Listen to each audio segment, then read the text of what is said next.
எங்கள் கொள்கை தலைவர் காமராஜர் சீஃப் மினிஸ்டர் கால் மேலே கால் போட்டு உட்காந்துருப்பார் சார் மனுஷன். That is king maker. தமிழ்நாடுனா அதான் ஈக்குவாலிட்டி, செக்குலரிசம், சோஷியல் ஜஸ்டிஸு. எங்களுக்கு குரல் கொடுக்க வேண்டிய நேரத்தில் குரல் கொடுக்கணும். அதை விட்டு கையை பிடிச்சி உன் கையை காலா நினைக்கிற தெய்வமே ஒரு படத்தில் ஒரு சினிமா டைலாக் வருமே, அப்படி பேசிட்டு முட்டு கொடுத்துக்கிட்டு இருக்கீங்க. ஏன் உங்க கட்சிக்கு மட்டும் அவமானம் இல்லைங்க, இது தமிழ்நாட்டுக்கே அவமானம். எது பேசினாலும் எது நடந்தாலும் எங்களுக்கும் பிஜேபிக்கும் சம்பந்தம் இல்லை. இங்க என்ன சொல்றாரு ஐயா துணை முதலமைச்சர் உதயநிதி, ஈடியை பார்த்தும் பயம் இல்லை, மோடியை பார்த்தும் பயம் இல்லை. அப்புறம் டாடி அங்க அமிச்சிங்க, ஏன் 1 மணி நேரம் கேட்டீங்க? ஏன் அவர் கையை பிடிச்சிக்கிட்டு கெஞ்சி கெஞ்சுறீங்க? நல்ல வசதியான சேர் இருக்கே, டிஐபிஆர்ல இருந்து அவர் உட்கார சேரை கொண்டு வருவாங்க தெரியுமா? எவ்வளவு ஃபங்க்ஷன் நான் பண்ணியிருக்கிறேன். ஐயா பேசுற தனி மைக் கொண்டு வருவாங்க தெரியுமா?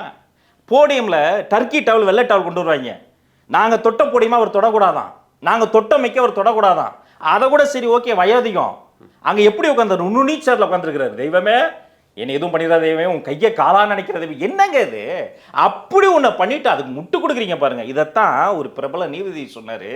தமிழ்நாடு காவல்துறையில் வர இந்த பிரச்சனையெல்லாம் இன்னைக்கு நேற்றுக்கு நடக்கல, ஆனால் தீர்ப்பு முதலே முடிவு பண்ணிட்டு ஏன்டா விசாரணை பண்ணுறீங்கன்னு போலீஸை பற்றி காரி துப்புனார்.